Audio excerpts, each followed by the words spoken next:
Welcome to my channel, where the goal here is for us to thrive in all areas, from our mind, body, soul, and bank accounts. Guys, so today I wanted to talk to you about journaling and the importance that journaling has played in my life, and why, if you're not journaling, why you should start your day journaling, because I think it's just important to get your thoughts out and just to get more clarity and direction on where you're trying to go next in your life. It's just really helpful, and I found it helpful, so I'm just going to share my own journaling experience with you guys. And I am wearing a hat today. So when you have natural hair, there's some days you just don't feel like twisting it. Like if it's already 2 o'clock, it was raining earlier, I'm not working from home today, I'm like, where I'm going? These twists are not coming out. So I just got my little Boston hat on. But yeah, let's get into it with this journaling.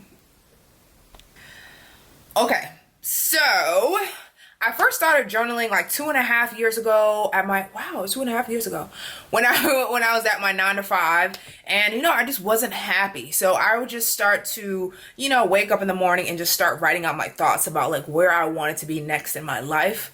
And so this was like my old journal, so I still have it here. It was like a free one that I got. It says Zillow on the front, and I'm gonna read to you guys some bits from that journal. My old journal, like I said. I'm trying to find it. Okay, December 20th, 2016. All right, we'll start here. I'm gonna read all of it to y'all, but I'll read some. Okay, so December 20th, 2016. It says 164 days because then I was trying to count down until, I was gonna quit my job. But, God had other plans, and I was pushed out before then into my purpose. That's all right. But it says, I have so many big goals that I want to accomplish in 2017, and I know that with God, all things are possible. But I still have my doubts. God, please help my unbelief. Expand my mindset. I know that if you allow the right opportunities into my life and bring the right clients, that it will be possible for me to be debt-free and work for myself. Lord, nothing is too hard for you. If you give me this vision for how I would like to live my life, I know that it is possible to achieve it. And then I put like a Bible verse in here, Psalms 27:5. But yeah, so that was just an interesting post, because I knew at that time I was still working a 9 to 5. I wasn't debt free, but that was the goal, right? So that's what I wrote down the morning that day.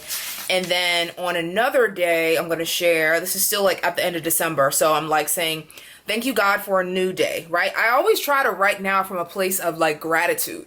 And you can see now this is like end of 2016, end of 2017. And even in today's post is gratitude. But when I'm in a place where I don't know what's going to happen and I'm kind of afraid, I go from a place of gratitude and thankfulness to a place of like scarcity and like begging, which is what I'm trying to not do. Because then when you're coming from a place of like begging, like, God, please do this thing for me, you just don't believe that it's really possible, and you don't believe, and you're like kind of doubting God. So that's why a lot of times, like now when I realize that I'm in that space, I'm like, oh no, I gotta turn this around.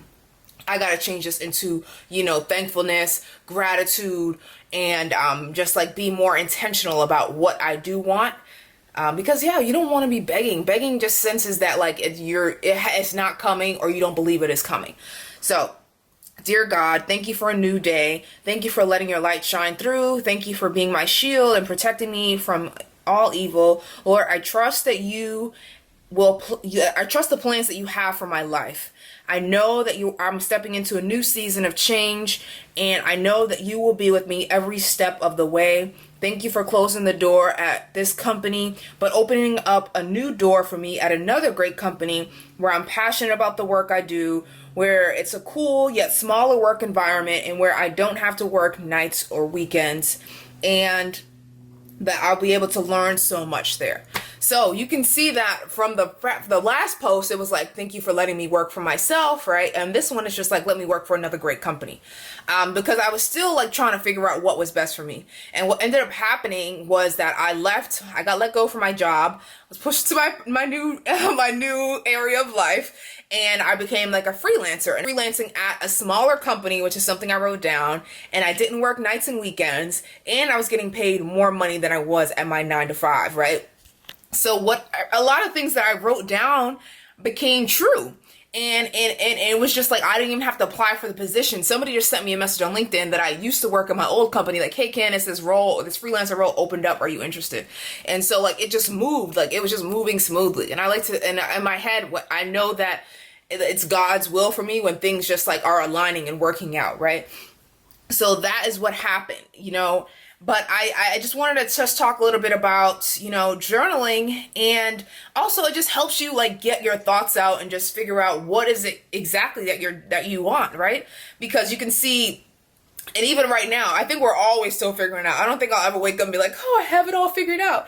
Because even now, like, okay, yes, now I've done the freelancer thing.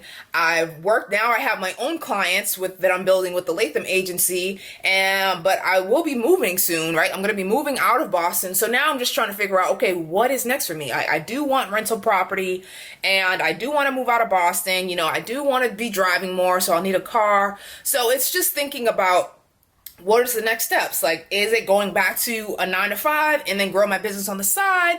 Like, so I'm just like I said, you'll never have it figured out. But I think that journaling definitely helps you get more clarity and direction on where you're trying to go.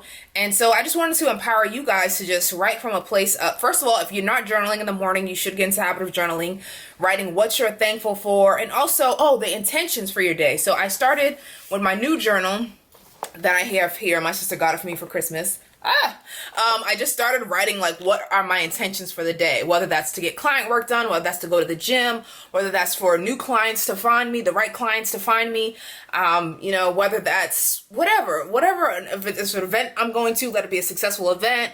Like, I try to write down what my intentions are for the day in my journal, so that also helps me. So yeah, today I just wanted to share that little tip with you. If you are writing from a place of desperation, get out of there. Get out of there. Write from a place of expectation, a place from gratitude, thankfulness, and having a vision of what you want and writing what you want to come to pass. I think that's important. And then also maybe throwing in some Bible verses in there as well. So these are just the journals that I have. There's another journal I have here. I think this is like the self one. What's it called? Oh yeah, this is called the Self Journal, and this one's actually on Amazon. You could write down like your weekly goals, and it has like different quotes in here. Let me show you guys. Hold on. So this is the Self Journal that I have. But yeah, there's definitely different kinds of journals that you guys can use. I'm going to link a few from Amazon if you're interested in purchasing those. These are going to be affiliate links, of course. So if you do purchase, I'll get some of that money. But guys, thank you so much for tuning in. And yeah, let me know about your own journaling experience. Do you wake up and write in your journal? Do you get to write out your thoughts? Are you writing out your intentions? Are you writing what you're thankful for? Because also writing from a place of gratitude just helps you, you know, not focus on what you don't have. And then you just start your day off on a much better foot, a better note. Because, you know, I think that it's easy to forget about what we don't have. It's easy to forget about the blessings that aren't currently, that the blessings that are flowing into our life just freely, you know, just waking up, having our eyes blinking, breathing, you know, walking. I was thanking God the other day for, like, you know, my ankle and my wrist, right? It's like, because some people don't have these things that we're just so used to, you know, we're so used to just striving for the bigger goals in life. God, give me more money. Let me have like this successful business. Let me have all these things. But it's just like, there's so many other things that we need to be thankful for while we wait, while we're in the waiting period. We still need to have joy. But that's all I have for you guys today. Don't forget to subscribe to my channel if you enjoyed this video. I hope you enjoyed today's video. For more gems on money and life, make sure that you sign up for my free 5-day email series where I talk about going from lack to wealth. Years ago, I was living paycheck to paycheck and I had $47,000 of debt. And I don't want you to have to read through all the books and attend all the seminars that I did. So what I did is I packed up the knowledge for you and I created the first 5 action steps that I took to thrive in my finances and life. Click the link below to get exactly what you need to start thriving in your finances and your life.